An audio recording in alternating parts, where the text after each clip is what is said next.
Olá pessoal, professor Josias Santana do canal Platina na Física aqui falando. E no vídeo de hoje nós vamos falar sobre o calor latente e as mudanças de fase. Então, para a gente começar a falar sobre as mudanças de fase, nós primeiro temos que conhecer quais são essas fases que a matéria vai estar podendo ficar, e nós vamos definir elas como sendo a fase sólida, líquido ou gasoso. Aqui nós temos a representação da água nessas três fases, né? Ela na fase sólida seria o gelo, como a gente conhece. Ela aqui na fase líquida é aquela água mesmo, e aqui o gasoso seria o vapor de água, por exemplo. Nesse caso aqui, é como se esse vapor tivesse contido dentro desse meu recipiente. Quando a gente vai ter a mudança de fase, é justamente você passar do estado sólido para o líquido, do líquido para o gasoso, ou do estado gasoso para o líquido, do líquido para o sólido, e você também pode ter uma situação onde você vai passar do estado sólido para o gasoso, ou do gasoso diretamente para o sólido, sem você ter passagem por essa fase intermediária, que seria o líquido. Quando você tem uma mudança do estado sólido para o estado líquido, nós dizemos que o seu material aqui sofreu uma fusão do estado líquido para o estado gasoso. Nós temos aqui uma vaporização. E se você tiver o caso em que ele sai do sólido diretamente para o gasoso, a gente tem aqui a sublimação. Quando esse processo ocorre no sentido inverso, por exemplo, de líquido para sólido, a gente passa a ter o nome de solidificação. Quando a gente está aqui na passagem do gasoso para o líquido, nós temos a condensação ou liquefação. E quando nós temos aqui a passagem do gasoso para o sólido, ele também recebe esse nome de sublimação, ou você pode ver algum autor chamando de cristalização. Então essas são as três formas que você vai poder encontrar uma determinada substância, que seria no estado sólido, no estado líquido ou no estado gasoso. E quando você tem a mudança do estado sólido para o líquido, você diz que a sua substância sofreu um processo de fusão. Quando você está do estado líquido para o estado gasoso, você diz que passou por um processo de vaporização. Se for do líquido diretamente para o gasoso, passou pelo processo de sublimação. E no sentido inverso, de gasoso para líquido, a gente tem a liquefação ou condensação. Do líquido para sólido, a gente tem a solidificação. Se tiver do gasoso diretamente para o sólido, você vai ter o mesmo nome de sublimação, ou você pode chamar também de cristalização. Uma coisa que é interessante a gente comentar é o seguinte: quando você está tendo essa mudança de fase, você vai ter uma energia também associada a essa mudança de fase. Quando você está passando do estado sólido para o líquido, do líquido para o gasoso, ou do sólido diretamente para o gasoso, você está fornecendo energia para esse seu sistema. Pois lembre-se, a temperatura de um sistema está associada ao grau de agitação dessas partículas. Quanto mais agitadas, mais energia ela vai ter. Quanto maior for o grau de liberdade que essa partícula tem para se movimentar, maior vai ser a energia que ela vai ter. E perceba, no estado líquido, as partículas têm mais mobilidade do que no estado sólido. Então, elas possuem mais energia do que uma substância que esteja no estado sólido. E no estado gasoso, ela tem muito mais liberdade ainda para se movimentar. Então, ela vai estar no estado bem mais energético do que o líquido e do que o sólido. Então, para você passar do estado sólido para o líquido, do líquido para o gasoso ou do sólido diretamente para o gasoso, você precisa fornecer energia para esse seu sistema para que ele quebre aquele vínculo que ele tinha e dando a ele assim mais agitação. Quando você vai fazer o processo inverso, do gasoso para o líquido, do líquido para o sólido, ou do gasoso diretamente para o sólido, você tem que remover energia desse seu sistema para que isso aconteça. Uma outra coisa que é importante a gente comentar também é o seguinte: nós havíamos visto em vídeos anteriores que quando você fornece energia para o seu sistema na forma de Q igual a mc delta T, toda essa energia que você está fornecendo para o seu sistema, ela está atuando no processo de que você está aumentando ou diminuindo, ou seja, você está variando a temperatura dessa sua substância. Então, quando você tem a energia dada por essa forma, toda a energia que você está fornecendo ou você está removendo do seu sistema está servindo para mudar a temperatura que esse meu sistema se encontra. Quando você está num processo de mudança de fase, o que é que acontece? Toda energia que você fornece para o seu sistema, ela vai ser utilizada única e exclusivamente para mudar o estado que essa substância se encontra. Ou toda energia que você está removendo do seu sistema, ela vai estar sendo utilizada para mudar a fase desse meu sistema.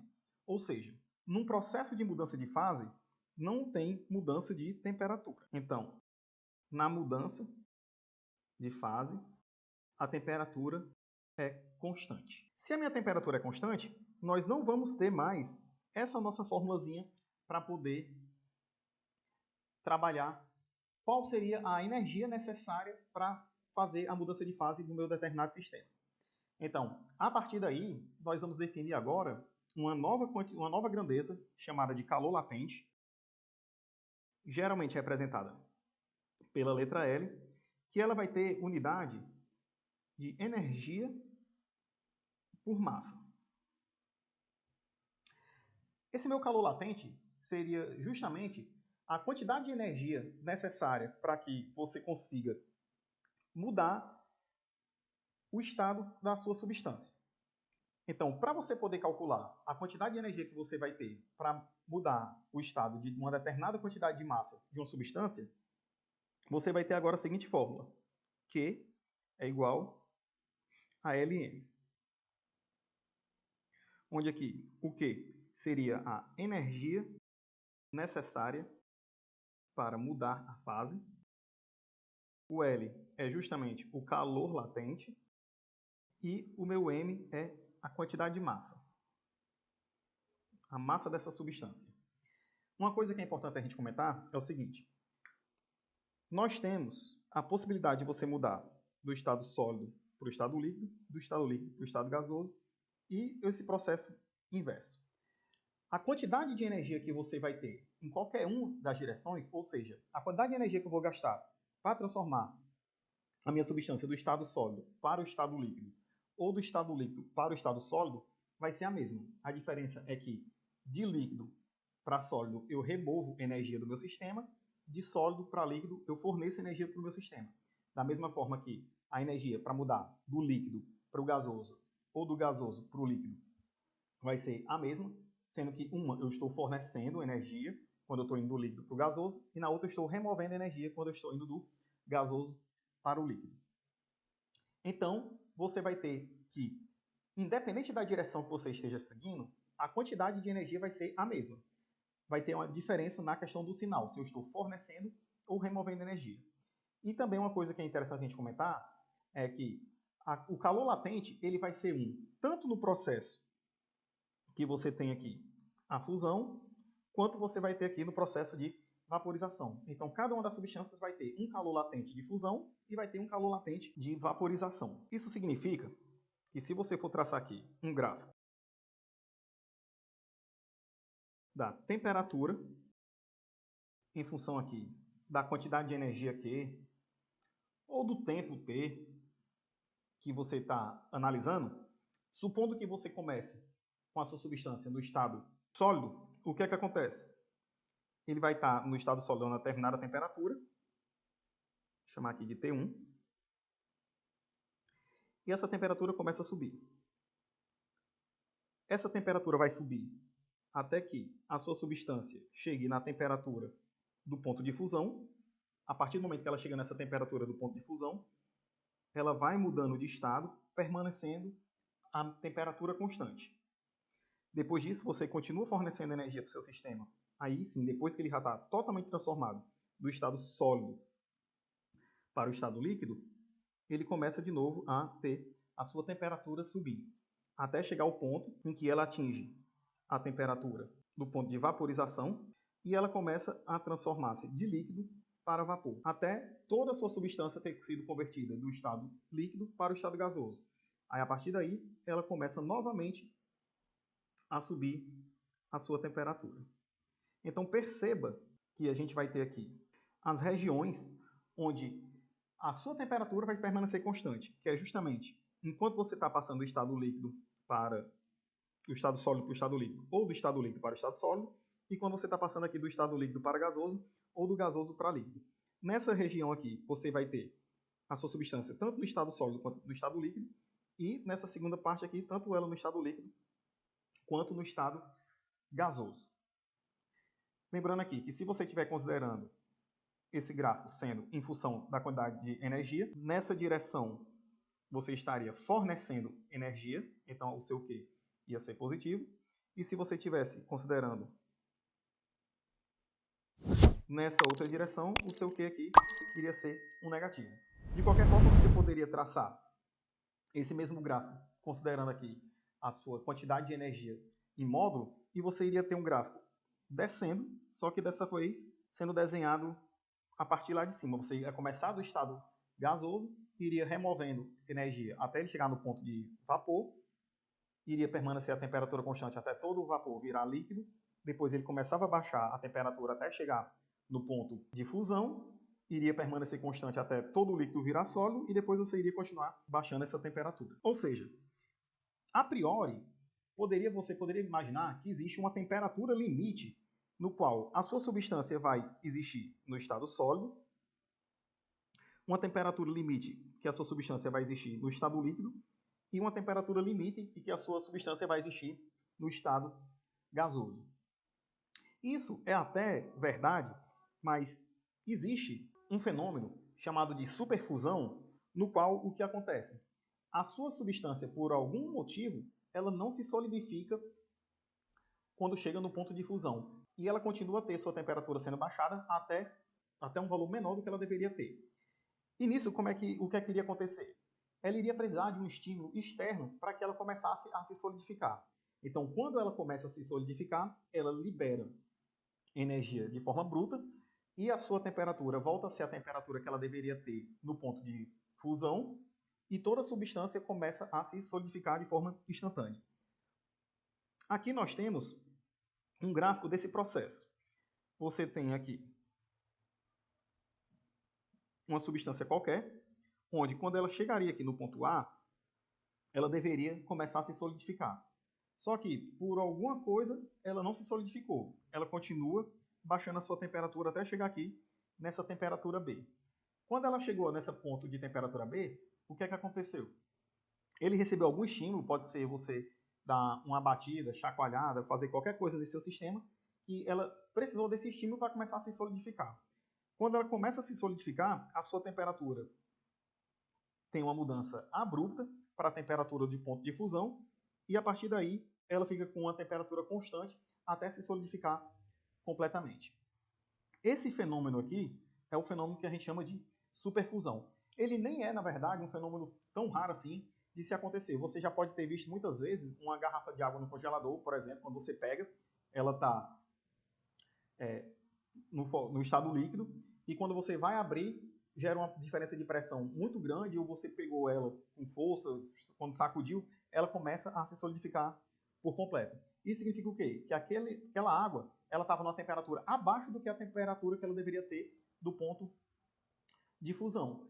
Então, por isso que ela começa a se solidificar como se fosse assim meio que magicamente. Então, vamos agora ver aqui na prática como é que seria utilizado essa nossa equação do calor latente. Vamos fazer aqui alguns exemplos. Primeiro exemplo aqui, ó. Quantas calorias são necessárias para transformar 100 gramas de gelo a menos 20 graus Celsius em água a 60 graus Celsius? O gelo funde a 0 graus Celsius, tem calor específico 0,5 calorias por grama variação de graus Celsius, e seu calor latente de fusão é 80 calorias por grama. O calor específico da água é 1 caloria por grama. Construa a curva de aquecimento desse meu sistema. Então vamos lá. Para esse gelo se transformar em água, o que você vai ter que fazer? Primeiramente, como essa água como esse gelo está a uma temperatura inicial de menos 20 graus Celsius, o primeiro passo aqui que a gente tem que fazer é levar essa temperatura, vou chamar aqui de temperatura 2, para 0 graus Celsius. Pois quando ela está em 0 graus Celsius, é que ela começa a se fundir, ou seja, todo esse gelo começa a se transformar em água. Então, no nosso primeiro passo aqui, nós vamos ter o quê? Q1 é quem? MC delta T. A massa, ele já disse que é 100 gramas, então vai ser 100 vezes. O calor específico, ele já disse que é 0,5. Preste atenção que aqui já está todo mundo na mesma unidade. Grama, grau Celsius, grama, grau Celsius. Multiplicado por quem? Pela variação de temperatura. A temperatura final é 0, menos a temperatura inicial, que é menos 20. Então aqui nós vamos ter o quê? 100 vezes 0,5 dá 50. Menos com menos dá mais, 50 vezes 20. 2 vezes 5 dá 10, 0. Preste atenção aqui que, como todas as minhas unidades estavam em calorias, aqui nós temos a energia também dada em calorias. Depois disso, o que é que acontece? Eu já estou com toda a minha água, todo o meu gelo, na temperatura de 0 graus. Aí agora você vai fazer o quê? Você vai mudar a fase desse meu gelo. Para isso, a gente vai utilizar aqui agora. O segundo passo vai ser o quê? Transformar todo o gelo em água. Para isso, agora vamos utilizar o quê? Que a quantidade de energia vai ser dada por LM. Quem é o L? O L é o nosso calor latente de fusão, que ele fala aqui, ó, que é 80 calorias por grama. Então vai ser 80 vezes quem? Vezes 100, que é a quantidade que eu tenho. Então aqui vai dar 8.000 calorias. Agora, o nosso terceiro passo é o quê? É eu levar essa minha temperatura 2 de 0 para uma temperatura 3 aqui, que é justamente o meu 60 graus. E para isso, mais uma vez, nós vamos utilizar a seguinte fórmula. Vou chamar aqui agora de Q2, chamar aqui de Q3 agora, né? E essa aqui a gente chama de 2. Quem vai ser o meu Q3? Vai ser MC ΔT, pois agora a temperatura voltou a variar. Então você vai ter aqui as 100 gramas vezes o calor específico, continua sendo 0,5, vezes agora a variação de temperatura, que é quem? 60 menos 0. Então aqui você vai ter 50 vezes 60. 6 vezes 5 dá 30. Lembrando aqui que a unidade de medida é caloria. Para eu saber a quantidade de energia total, Q vai ser quem? Q1 mais Q2 mais Q3. Então vai ser 1.000 mais 8.000 mais 3.000. Isso aqui dá 12.000 calorias. Ou você pode escrever aqui esse seu Q como sendo quem? 12 quilocalorias. Perceba que o seguinte, você gastou muito mais energia mudando o estado de sólido para líquido do que você aquecendo o seu gelo e aquecendo a sua água.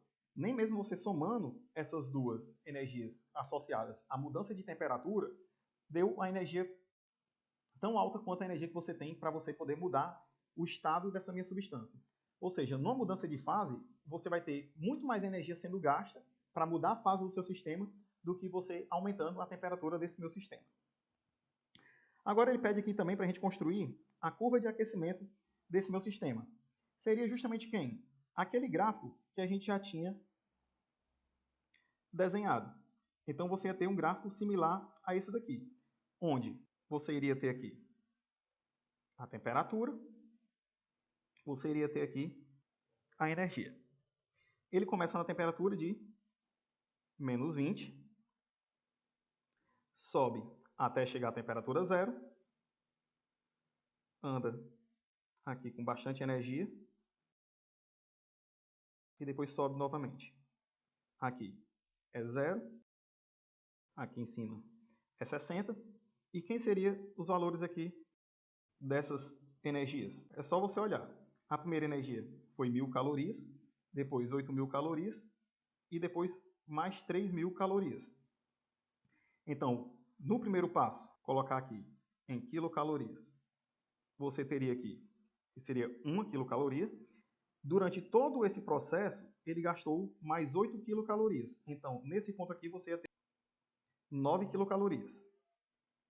E, para chegar no processo final, gastou-se mais 3 quilocalorias. Então, bem aqui, você ia ter as 12. Então, essa daqui é justamente essa curva de aquecimento do meu sistema que a questão pedia. Vamos aqui para mais um exemplo.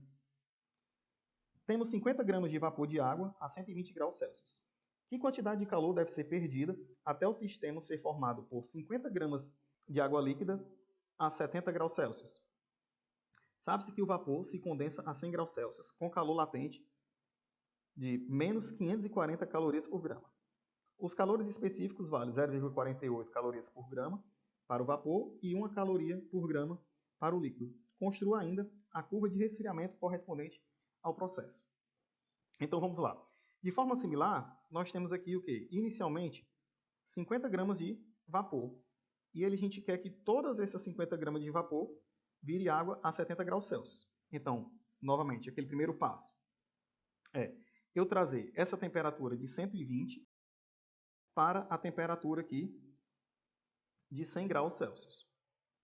Então, meu Q1 vai ser quem? MC ΔT. A massa, 50 gramas. O C, 0,48.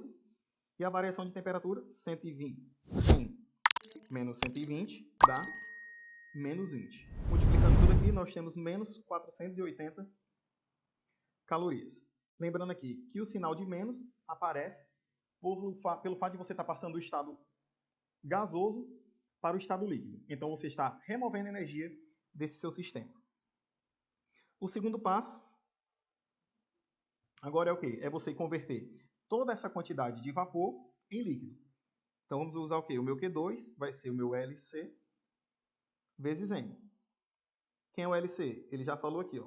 O calor latente é menos 540, então vai ser menos 540 vezes a massa, que é 50.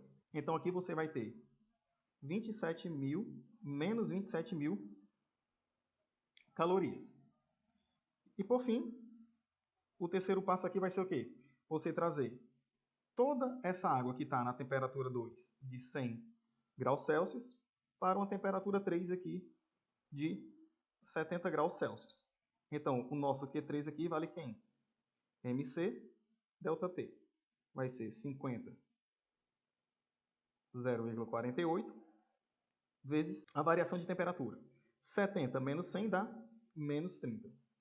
Multiplicando tudo isso aqui, dá menos 720 calorias. Lembrando aqui mais uma vez que o sinal de menos é porque você está removendo energia desse seu sistema. Então, a quantidade de calor Q perdida pelo meu sistema vai ser Q1 mais Q2 mais Q3, que vale menos 28.200 calorias, ou menos 28,2 quilocalorias. Bom, para a gente fazer a curva de resfriamento correspondente, vai ser daquela mesma forma. Você poderia utilizar esse mesmo gráficozinho aqui, colocando agora a escala de temperatura, a escala de energia com o sinal de menos, ou então a gente pode construir um novo gráfico da seguinte forma. Aqui continua sendo a temperatura T em graus Celsius, aqui continua sendo a quantidade de energia Q em quilocalorias. Só que agora, para o lado de cá, seria o sinal de mais, e para o lado de cá é o nosso sinal de menos. Então vamos lá, ele começou na temperatura de 120, depois foi para 100 e terminou aqui na temperatura de 70. Então ele começa a resfriar, tem sua mudança de fase e começa de novo aqui a resfriar até chegar nessa temperatura de 70. Você tinha que o primeiro processo gastou 480, no segundo gastou 27.000 e no terceiro gastou 720. Então aqui você vai ter, como eu estou na escala de quilocalorias, aqui vai ser 0,48, aqui vai ser 27,48 e aqui no final vai ser justamente quem? 28,2. Todos com sinal de menos, porque é uma energia que eu estou retirando desse meu sistema. A próxima questão aqui diz o seguinte, ó. Um corpo inicialmente líquido de 50 gramas sofre um processo calorímetro representado graficamente abaixo, esse gráficozinho aqui do lado. Determine o calor latente da mudança de fase, vaporização ocorrida, a capacidade térmica do corpo antes e depois da mudança de fase, o calor específico da substância no estado líquido e no estado de vapor. Então, para isso, nós vamos ter aqui o seguinte. Ó. Eu conheço aqui a massa, que é 50 gramas. Pelo gráfico, nós conseguimos concluir também quem? A variação de temperatura 1 e a variação de temperatura 2. A minha variação de temperatura 1 e essa aqui é a minha variação de temperatura 2. A variação de temperatura 1 vale quem? 30 menos 10, que é 20 graus Celsius. E a variação de temperatura 2 é quem? 60 menos 30. 60 menos 30 é 30 graus Celsius. Com isso, o que é que acontece? Nós também sabemos aqui a quantidade de energia que foi gasta. Nesse primeiro processo, para que ele ocorresse por completo, nós paramos aqui no 3 vezes 10 ao quadrado. Então, a quantidade de energia 1 que foi gasta aqui vale quanto? 3 vezes 10 ao quadrado calorias. Nesse meu segundo processo aqui, que é onde você está tendo a mudança de fase, você saiu aqui de 3 para 32. Então, a quantidade de energia que foi gasta nesse meu processo aqui vale quem? 32 menos 3. Então, o meu Q2 aqui vale quanto? 29 vezes 10 ao quadrado calorias. E por fim, nesse meu último processo aqui, eu só tenho o quê? De 32 para 33. Então, eu só gastei uma caloria aqui. 1 na escala. Então, o meu Q3 aqui vale quanto? 10 ao quadrado calorias. Pronto. Uma vez que eu fiz isso, agora vamos lá. Ele pede primeiro o calor latente de mudança de fase, vaporização ocorrida. Nós sabemos o quê? Que nesse caso aqui é a segunda energia que está envolvida, então o meu Q2 tem que ser igual a quem? A mL. Desse modo, o meu L vale quem? Q2 sobre M. Q2 já vimos que vale 29 vezes 10 ao quadrado, dividido pela massa, que é 50 gramas. Desse modo, nós temos que L vale 58 calorias por grama.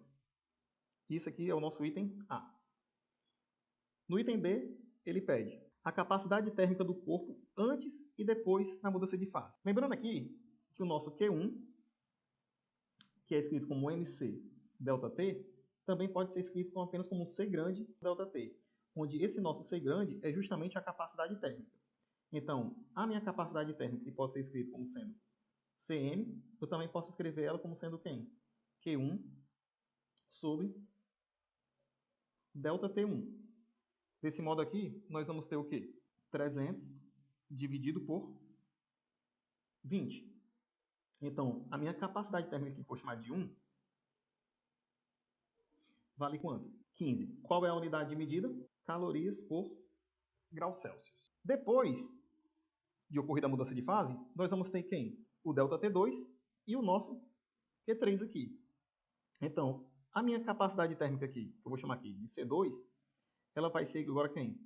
O meu Q3 dividido pelo meu ΔT2. Então, vai ser 100 dividido por 30.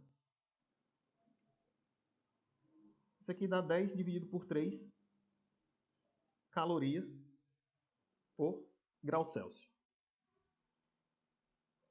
Então, respondemos aqui o item B. Para o item C, vamos fazer aqui em cima. O item C ele pede quem? O calor específico da substância no estado líquido e no estado do vapor. No estado líquido, você tinha essa primeira situação. No estado de vapor, você tem essa segunda situação aqui. Então, como eu sei que C grande é igual a MC pequeno, eu vou ter que o C do estado líquido vale quem? O meu C1 dividido por M. Quem é o meu C1? 15. Quem é o meu M? 50. Então, eu tenho aqui que o meu C1 vale quem? 0,3. Qual é a unidade de medida aqui? Calorias por grama grau Celsius. E o calor específico aqui do vapor vai ser quem? Vai ser o meu C2 dividido por M. Que vai dar 10 terços dividido por 50. Então, o meu CV aqui vale quem? 1 sobre 15 calorias por grama grau Celsius. Então pronto. Calor específico do vapor,